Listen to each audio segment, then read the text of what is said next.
Nous allons voir ici une nouvelle fonction de référence qui est la fonction inverse. La fonction inverse, vous en avez entendu parler au niveau du collège quand on vous a parlé des inverses des nombres. Je vous rappelle ça, si vous avez 2 ici qui est un nombre, son inverse, ça va être un demi. Attention, ne pas confondre la notion d'inverse avec la notion d'opposé. Si je prends l'inverse de 7, ça va être donc 1 septième. Si je prends l'inverse de racine carrée de 3, ça va être 1 sur racine carrée de 3, etc. Je reviens ici sur moins 5, si je prends, ça va être donc 1 sur moins 5, c'est-à-dire moins 1 cinquième, ici, que l'on va avoir ici. Si je prends maintenant l'inverse de 3 quarts, ça vous l'avez vu au collège, l'inverse de 3 quarts, eh bien c'est 4 tiers, c'est-à-dire qu'on inverse le numérateur et le dénominateur quand on a une fraction. Voilà. Alors, ici, bien entendu, quand on prend l'inverse, attention, si on prend 0, eh ben, il n'a pas d'inverse, bien sûr, parce que on serait obligé de dire que ça serait 1 sur 0, et on ne sait pas diviser par 0, donc il n'a pas d'inverse. Donc ici, c'est pour ça que je dis que la fonction inverse est définie pour tout réel x non nul par f de x égale 1 sur x. On vient de voir et vous l'avez vu, donc je rappelle, au collège. La courbe représentative à la calculatrice, ça va nous donner quelque chose comme ça. C'est ce qu'on appelle une hyperbole. Alors attention, elle est en 2 morceaux. Pourquoi? Parce que 0 est une valeur interdite et donc la courbe ne peut pas franchir l'axe des ordonnées parce qu'autrement ça signifierait que 0 posséderait une image, ce qui est absolument impossible. Donc il y a 2 morceaux pour la courbe, mais il s'agit d'une seule et même courbe de représentative d'une seule fonction. Donc, on va faire des conjectures maintenant. Les conjectures, je rappelle, on commence toujours par « il semble que ». Donc déjà, au départ, je vais dire que f, si je prends les variations, eh bien ici on regarde, elle descend tout le temps. Donc que f soit strictement décroissante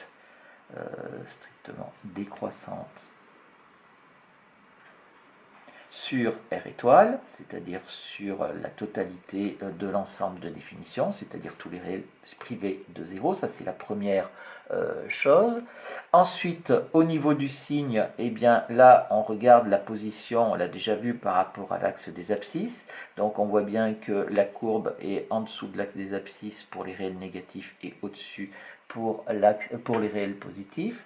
Donc f de x, soit il semble que toujours f de x soit positif sur donc l'ensemble des réels positifs non nuls et négatif sur l'ensemble des réels négatifs non nuls également. Et enfin, la troisième conjecture que l'on peut faire, autant si vous vous rappelez avec la parabole, on avait une symétrie axiale par rapport à l'axe des ordonnées, et bien ici, on voit bien qu'il ne s'agit pas d'une symétrie axiale, mais d'une symétrie centrale par rapport à l'origine du repère. Donc, il semble que la courbe soit symétrique par rapport à l'origine du repère. Alors, nous verrons quand on va vérifier ces conjectures que ça correspondra à des fonctions qu'on appelle des fonctions impaires. On avait des fonctions paires pour la fonction carrée, et là, on aura des fonctions impaires. Alors, on y va, on va commencer par démontrer les conjectures maintenant, puisque c'est assez facile. Alors, pour le signe, je commence par le signe, c'était la deuxième conjecture, je ne les ai pas faites dans l'ordre, c'est pas bien grave, on va s'y retrouver. Donc pour l'étude du signe, c'est évident avec la règle des signes de la classe de quatrième. Donc ici je fais mon tableau de signes, vous voyez que je vais de moins l'infini à plus l'infini, j'ai mis 0 parce que c'est une valeur interdite, et en fait quand j'ai ma fonction c'est 1 sur x, donc je fais 1 divisé par x, et on a la règle des signes vue au collège. Donc je regarde le signe de 1, 1 c'est un nombre qui est toujours positif, donc ici je vais avoir quelque chose de toujours positif.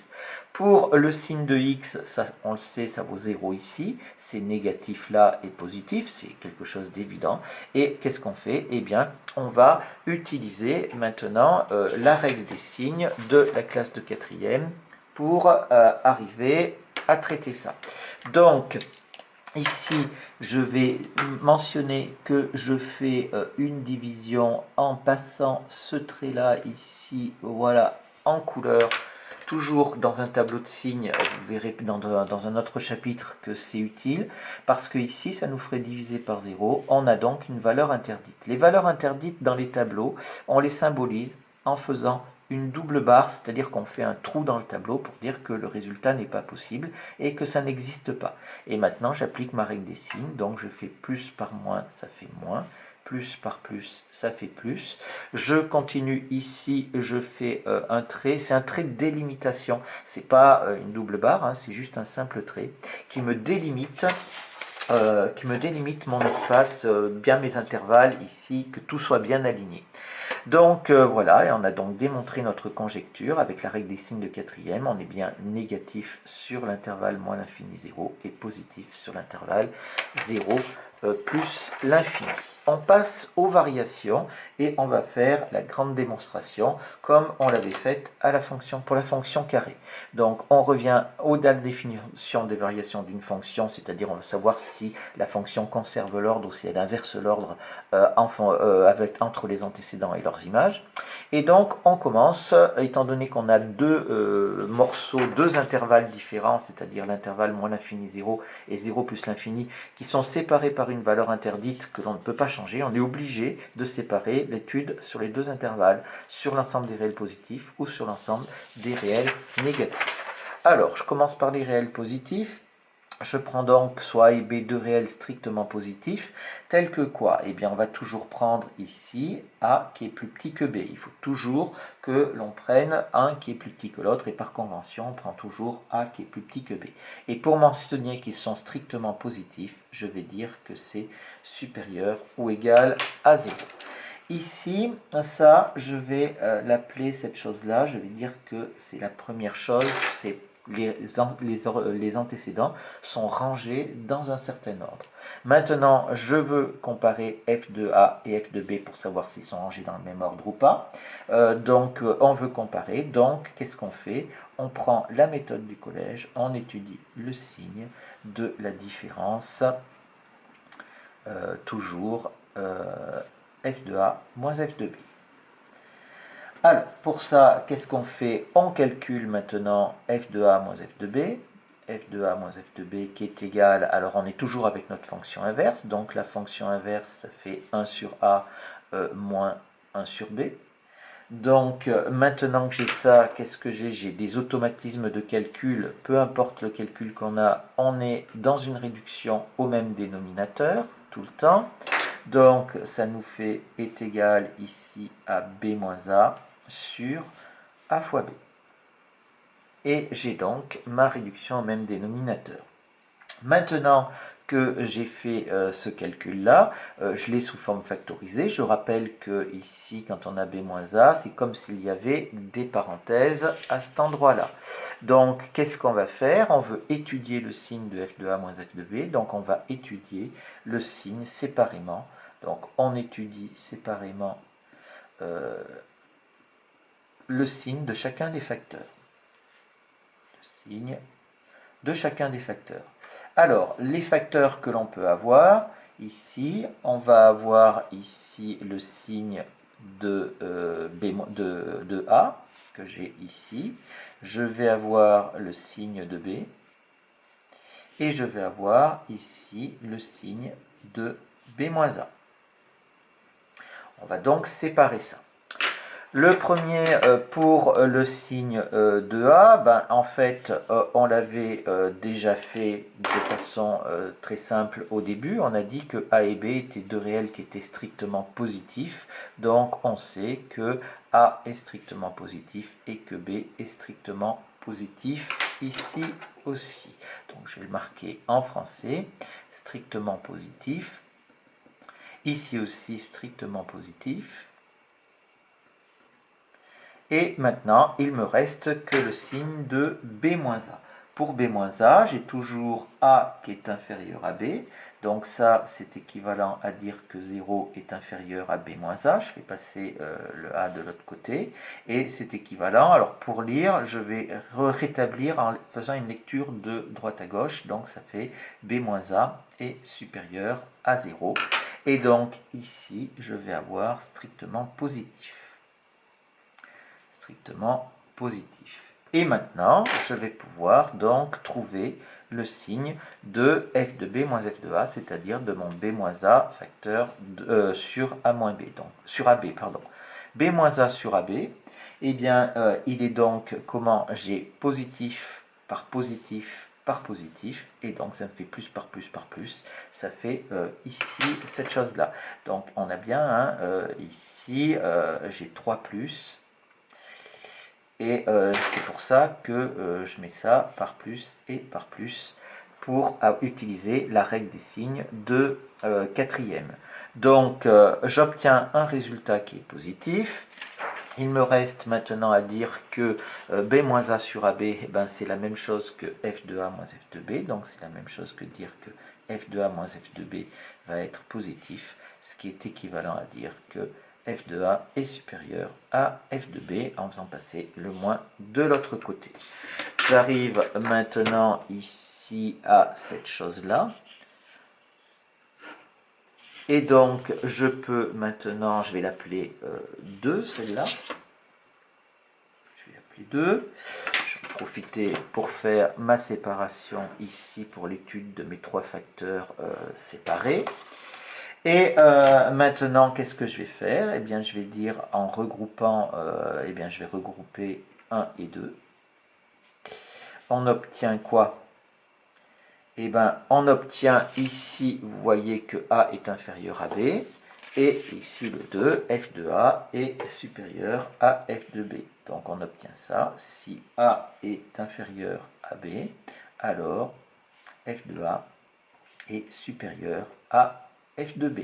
Et vous voyez donc ici qu'il y a un certain ordre sur les antécédents, mais sur les images, l'ordre est inversé. Et donc en conclusion, je vais pouvoir dire que la fonction inverse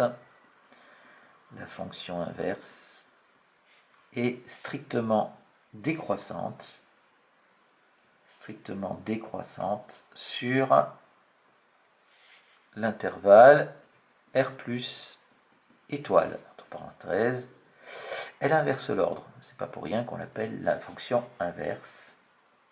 Elle inverse l'ordre. Donc voilà la démonstration. Alors, bien évidemment, on peut faire exactement la même démonstration sur l'ensemble des réels négatifs. Donc, je l'ai faite, il n'y a pas grand-chose qui change. Il change cette chose-là sur l'intervalle de départ, le signe de A, le signe de B. Là, j'obtiens toujours pareil, j'obtiens toujours positif, mais cette fois-ci, j'ai moins par plus. Donc, moins par moins, ça fait plus, par plus, ça fait encore plus. Et donc, ça nous fait positif pour arriver à la même conclusion. Je vais pouvoir donc faire maintenant mon tableau de variation qui va me résumer tout ça. Donc j'ai dit que, attention, 0 est une valeur interdite, donc on retrouve la même chose que dans le tableau de signes, c'est-à-dire qu'on a une double barre ici sous la valeur interdite parce que 0 ne possède pas d'image. Et on a dit que la fonction, elle était donc strictement décroissante ici, que ce soit sur les réels positifs ou sur les réels négatifs. Voilà pour les variations. On a fait le signe et les variations. On passe maintenant à la symétrie. Alors, un petit rappel rapide sur la symétrie centrale. Dire que A' est le symétrique de A par rapport, dans la symétrie centrale de centre I ou par rapport à I, ça veut dire que le point I est le milieu de A'. Ça, c'est quelque chose qui est très important. On a donc l'automatisme et le mot-clé, symétrie centrale. Vous pensez systématiquement milieu et vous n'avez pas d'état d'âme là-dessus. Alors, on revient à notre hyperbole représentative de la fonction cube, qui est donc ici. Elle est donc là. Et on a dit, on considère les points A et B de la courbe d'affixe respective, x et moins x. Alors, je vais prendre un x ici, par exemple. Je vais avoir x. Je vais avoir donc ici mon point A, avec l'ordonnée qui va être ici. Je vais avoir donc f de x à cet endroit-là, puisqu'on est sur la courbe. Et si je prends moins x qui va être là, je vais donc prendre moins x ici, et je vais avoir à cet endroit-là, hop, je vais avoir le point B qui va être là, et là je vais avoir f de moins x. D'accord? Alors, on voit sur le dessin que si je prends f de x et f de moins x, on voit bien qu'ils sont opposés. Ici, on a donc f de moins x est égal à moins f de x. Et donc, ça va nous donner pardon, On prend le point A donc qui a pour abscisse x et pour ordonnée f de x, le point B qui a pour abscisse moins x et qui a pour ordonnée f de moins x, puisque on est bien entendu sur la courbe. Donc maintenant, qu'est-ce qu'on va faire? Eh bien, on va calculer un petit peu f de moins x. Si je calcule f de moins x, ça nous fait donc 1 sur moins x, ce qui nous fait est égal à moins 1 sur x. Je rappelle que quand on a un signe moins, on peut le mettre qui est en bas au dénominateur, on aurait pu le mettre en haut au numérateur, ou on peut le mettre devant la fraction. C'est la même chose, et on obtient est égal à moins f de x ici. Donc B, il a pour coordonnées moins x et moins f de x.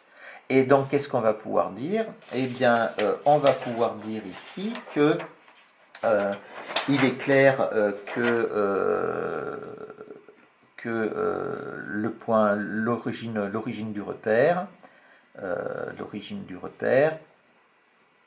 eh bien, ici, vous voyez bien, si c'est opposé, on a x et moins x, donc au milieu, j'ai bien 0, et entre f de x et moins f de x, j'ai bien 0 aussi, puisqu'on a les coordonnées du point A et du point B qui sont complètement opposées. Et donc, l'origine du repère est le milieu de AB, tout simplement car A et B ont des coordonnées opposées. Donc, c'est évident qu'il est au milieu. Et en conclusion, je peux dire donc qu'ils sont symétriques. Donc, A et B sont symétriques par rapport à O, puisque on a le milieu. Et bien entendu, comme j'ai pris ici un x quelconque qui appartient à R étoile, donc ce raisonnement que j'ai fait ici, je peux le faire avec absolument n'importe quel point sur l'hyperbole. Et ça va nous donner donc les définitions et la propriété correspondante. Donc de la même manière qu'on a vu une fonction paire, on va avoir une fonction impaire. Donc cette fois-ci, si on a f de moins x est égal à moins f de x. Ça va être donc une fonction impaire, c'est ce qu'on a vu donc ici sur la fonction inverse. Attention, il n'y a pas que la fonction inverse qui est une fonction impaire, toutes les fonctions dont les courbes seront symétriques par rapport à l'origine du repère seront des fonctions impaires. C'est d'ailleurs la propriété qui va avec la définition, c'est que la courbe représentative d'une fonction impaire est symétrique par rapport à l'axe à l'origine du repère, pardon.